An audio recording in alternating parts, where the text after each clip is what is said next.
Hello everybody. We'll try this again. Have some GoPro issues here. I had to yank the battery out of the camera and go with the battery pack on the handle. One showing's full, the other one's not. I figured they work together, but they don't on this camera. This is Grumpy Dave's garage. Got my safety glasses on with the cheater lenses in them. Best thing they ever made. Spent the day today working on Brit, getting the floor panels and stuff figured out. I shot him in with sheet metal screws, short ones. I figure it's easier when my buddy comes over to do the welding. Everything's already laid out. I don't have to cut it to fit it. He can go in there and start spot welding and everything. Then I'll follow him in there and I'll pull the sheet metal screws once he has everything tack welded in, and then I'll get out of his way so he can go to town. So now we've, for the first time, we've got a closed up solid. Yep. So I got to do a little polishing in there. I got some polishing over here I did. Get some clean spots to do the spot welding and the welding in. Just the way it is. Beautiful day today. Got one tomorrow, and then we're talking about a week of rain. Dang it. Anyway, we're getting her done. Doing a little bit of guesstimating on some fabrication act here. I'll deal with that later. I got to do the inside stuff, which I'm not worried about. When I get the inside ready, I'll get in there and lay down on that floor. I can reach up in there with my face mask on and respirator and put the panel that goes up in the fender that the former owner or somebody cut out with a torch just for the hell of it. I got some pieces to make, and I got to grind it clean and get it ready to weld. I'll do that in the morning before he gets here. He's got to do some welding in here, and then I'll zip cut this, clean the undercoating off. I'm gonna make a panel. It just goes right over here. I'm gonna cut this out. It'll come straight over and come up here and weld into some good clean metal, and it'll come down, you know, where it's supposed to be. It'll look good and tight and right. This is a beautiful day. I'm about ready to call it a day. I just got done with a couple of icy cold adult beverages. I've been overdoing it, the workout here. My shoulder is screaming. One thing about a shoulder replacement, it'll let you know when you've done too much. I did too much. So I'm in here right now. This is some scrap metal I picked up because I got to get my memory back from my welding. I'm doing okay with the buzz box welder now with a stick. I can at least weld with it without flying all over the place. And I think for Father's Day, I'm going to talk my wife into letting me get a, she wants a new mower. My son just gave me one. He uses a zero turn. It's just sitting out there. It's a four-wheel drive, self-propelled. If it works, it works. It saves me money. This one's still working. One time it'll start. Next time you got to put a little bit of juice to it, little starting fluid on it. It'll fire right off and mow really nice. My grandson come out and knock the grass out in about 20 minutes. These kids, I'm limping and gimping. It takes me, I mow half the front yard, and I sit down and drink a beer and relax on the front porch, and then I finish mowing it, and then I come out here and drink a beer, and then I mow half the backyard and drink a beer, and then I drink another beer after I get done mowing the rest of it. It's a 4-beer lawn. You know, that's just the way it is. Nothing better than ice cold adult beverage when you're out here cutting grass and working. I got some improvements to make out here yet. I got a back porch that was supposed to be put on before the doctors dropped my shoulder surgery on me early because it locked up. So now I got to get some time set aside for that. We got to put the porch on. She finally decided what she wanted. It only took her a year to figure it out. Year and a half, maybe 2. Anyway, she wasn't in a hurry. So I want to get the porch on this year, so she's got a place to come out. She likes to read the Bible, sit out here with her puppies, watch them play, read a book.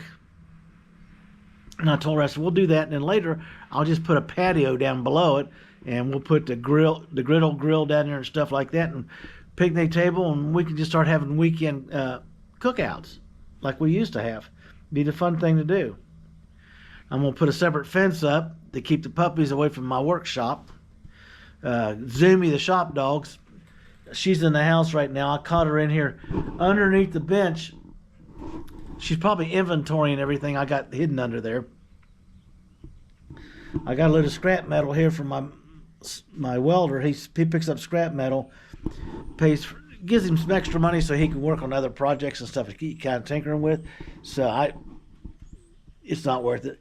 Because one time I went out and spent, I said I thought I'd save some money, so I went out there and hauled some scrap metal in.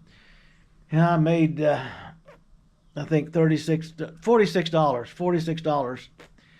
And when I backed up, I didn't know it. I slid a tire. So as soon as I left there, it went flat. So it was a $286 tire. So you figured out the scrap metal didn't pay enough for me to do it. And he's got an old truck that it's what he does. So I said, hey, no problem, dude. You can have it. As I'm cutting up the parts car for parts, when whatever's left, it's not going to be a whole lot. Like the rear end and stuff. I told him, I said, he already got the engine. He made a deal for the 2 engines for helping me weld. Well, yeah, go ahead. I'll give them both to you. I don't have a use for them. I got a 4-speed electric overdrive transmission laying against the wall over here with the drive shaft and the shifter. I found the shifter, thank goodness. That I may use on something, or I may turn around and just build a crate, strap it in a crate, put the drive shaft in with it, put the shifter in, some bubble wrap, stick it in there, and ship it to somebody who wants the overdrive. I do the domestic power, and I'm a big V8 fan. If I had my druthers, I would put a old Buick all aluminum V8 in here, one of the old 401 nail heads. That's just me. I know people's putting Dodge motors in them, which isn't a common one, but I'm watching the guy's build. It's very interesting. He knows what he's doing when it comes to the build. In fact, he even showed me, gave me this, how he made a rotisserie, okay? A rotisserie to work on his car, and it worked perfect, and it cost him $100, which that is in my budget. Being retired, I don't have a very deep pocket. I got enough money to do what I want to do, but, I don't want to spend money if I don't have to. And the fun part is to do a low-budget build is to make the parts and do the stuff yourself. I found a rear end that'll work, but it's 4 inches too wide. But I also found 3-inch flares for the rear to go around the wheel wells, which should make the car look very interesting with the right size tire on it. So I'm going down to Southern Ohio probably in 2 or 3 weeks and see if I can't meet a guy down there that makes some videos and check on a couple cars that was in the backdrops of his photos down there, and talk to the guy and said, hey, see if we can't hook up a little bit of sponsorship going on here as I'm building, and I'll come down about once a month, shoot some videos of cars he's got available to sell. If you're flipping stuff, or maybe you got one that's got some damage that you can fix up and get a salvage title flipped over to a rebuilt title and stuff like that, if that's what you're into. Or if you're looking for parts, nothing pre-80 gets destroyed at his yard. It just disappears into the ground. I noticed he's got a couple MGs there in the weeds. There's a Mustang that was hit in the back. It's got a 289 in it, which I'm interested in for another build. So I'm going to go down there and talk to the guy. I don't know if he'll be on the camera or not. The other guy probably doesn't care. He does videos, and I appreciate working with him and the information he's given me so far on there it is. I am just totally impressed with my car. Now the one thing about it right here, I'm going to show it to you. It's got my concern. is I got a little bit of metal mites chewing on here. It's nothing major, okay? But if I put the a metal flare, I don't like them plastic ones, a metal flare welded to the body property, feet, you know, all sanded and everything. Just body work right here. What is behind that?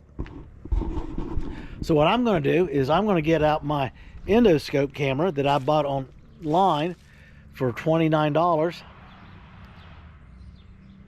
Drum roll, which will allow me to look inside these fenders, down inside that little, it's only got like a 1-inch slit up, try and get your head up in there. I can look down in there and see what's actually going on behind that. Okay, here's the rubber baby buggy bumpers that they put on these cars.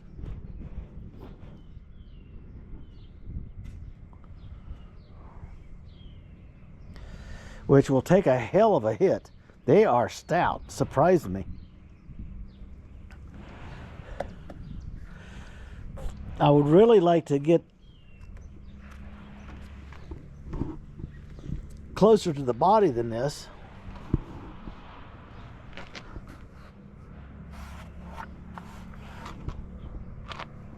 Right there's the original primer. Now this is not patina, this is pine sap. Okay, and it doesn't like sandpaper. So what I'm going to do, and I've already talked to my wife, she's come out there, she's my go-to person for this. A Scotch-Brite pad, remove this weather strip, and start scrubbing down this body panel by panel with simple green. Get it wet, keep it soaked for a while, and then hand scrub it down repeatedly, then wipe it down with a wet towel. And I got some painter's cloths in there, plus some scrap towels to wipe it down with, and start working these body panels over, because I'd love to be able to get this black paint sanded off this car and at least get down to the green and stuff, so I can get a nice, they never cleaned it properly, see?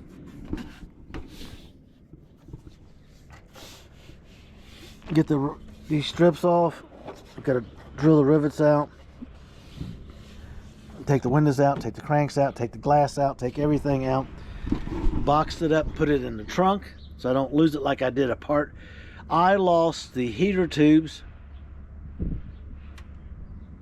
speedometer, regulator for the battery. What else did I lose? The heater control knobs, the heater control cables. I lost the carburetors off the engine that belongs to the guy that is doing my welding. I told him I had them. I told him I don't have them now. I said, I'll just keep looking. If I find them, they're yours. I haven't found them yet, and I've been everywhere in his garage. Somehow, I think they got mixed up with some stuff. When I was moving this car around, it may have gotten thrown away. I don't think so. I'm still looking, but there's nowhere else to look right now that I haven't been into. Okay? So what we're doing here is, you can see while I'm doing some guesstimating still. I had to call it quits. My shoulder's hurting. Got the panel in. That's the panels. There's 18 gauge. I use 18 and 20 for everything in here. This is 20 right here. I can't put it, so I got the screws shooting through it. I got to make this to fit. I got to make my turn piece that comes over to this. I got my top piece laying inside there. It needs to be cleaned. I'll do that in the morning. I got to come in here, and after he does his welding, I got to take the zip wheel and cut this off. Now, in the meantime, I'm going to get all this cleaned out before he gets here. So the only thing I got to do is, there's that piece I just made, is cut this off. Lay a clean piece in there with a bend. Hit a couple sheet metal screws in it, get everything lined up and walk away. He can weld it, and then I'll move the screws out and we're done. I'm trying to save fabricating time by doing a whole day today, which I've been out here for 6 hours. That's 6 hours that he could be welding and doing other stuff on the car instead of waiting for me. And you can see how I got that all in. I still got to clean the paint off that panel down there. It's supposed to be able to weld right through it for what it is, but I don't know. I'm going to clean it anyway. I've cleaned this 3 or 4 times. It just doesn't want to come clean. And then I was watching Bad Chad, something he's doing with the car, which when he was doing the seams to seal them up inside a car was interesting. I'm going to try it. I'll let you know. I actually show it on here. It's not my work. It's something I saw on his channel that I'm going to take and use. It's one of those things. And I also, way he mixes the body mud, the Bondo, the body filler, by mixing it with fiberglass resin, is something I want to try, because I know when you do drywall work, it's gritty, just like the Bondo comes out of the can. And everybody's got their tricks of the trade. I always add a little bit of paint to it, add white sheet paint, and blend it up, and it'll slide right off the drywall knife and give you a nice feather. You're not working, I mean, it's just a gentle flow, so you can spend your time flowing it in instead of trying to smooth it. And I watched him do that, and it was very interesting. And the way the Bondo responded to his applications, so I thought that was really cool. I want to try that. That's always been one of my pet peeves. That stuff is like hard. You got to work the tar out of it to get it on before it starts to harden. But if it just flows, you can just flow it out and get it there, and then the hardener will kick in, and then you can sand it. I just watched the one where he sanded the whole car with a DA sander and blew it off and cleaned it and did all his paper, and then he turned around and painted it with high pressure. I've never painted with high pressure before, and paint job's pretty impressive. You know, I'll give the guy credit where credit's due. So I'm going to use the interior seam sealing issue he did, or program or stuff. It makes sense. So did his thinking on it. So I'm going to jump right on it, and I'll do the prep work. Once this thing's inside, I got a week of rain going to hit me right square in the teeth, like 4 days. We're getting into the rainy season here in Ohio. So what I want to do is I'm going to tear out the whole front end day after tomorrow and get it inside out of the weather, pull the motor mount pads and what's left of them out of here, and try to get this at least cleaned up and in the first coat of primer and ready to go. And then in there, rain or shine, I can finish disassembling the parts I'm taking off the front end here, taking everything out, cleaning it, checking it for damage. I got all new bushings, I got new sleeves, I got new trunnion bolts, I got new brake stuff. I got to go out to my guy that makes me hydraulic hoses and stuff. I want a brake hose on one end so I can screw it into these calipers.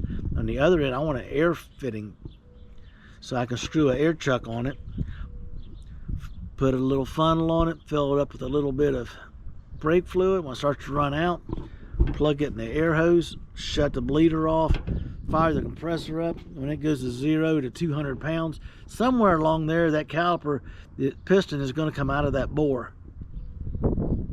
I got one at 125 pounds and only move a 1/16 of an inch. And I got it soaking, and I'm going to light it up with some severe air pressure, and then I'm going to stand back on camera and wait for it to explode, because they do pop off. Okay? That's just the nature of the game there, people. So this is where we're at. We're getting ready to move in. The next pictures you'll see will be with the welder work being done. He'll come in and tack this stuff up and get the weld done. Okay? And after that, I'll be back in there doing some work. I need to get it inside in about 2 weeks. I want to get in the inside cockpit area and get it ready. And then I want to strip and do the engine compartment. I got to replace all the brake lines and everything. They're pretty good shape, but there's a couple crunchy areas, and I don't patch, I replace. It's easier for me to custom bend a whole set of brake lines than it is to put a 6-inch patch here and there. Brakes are important. People, get your build on. Have a blessed day. And please, subscribe and stay in the project here with us.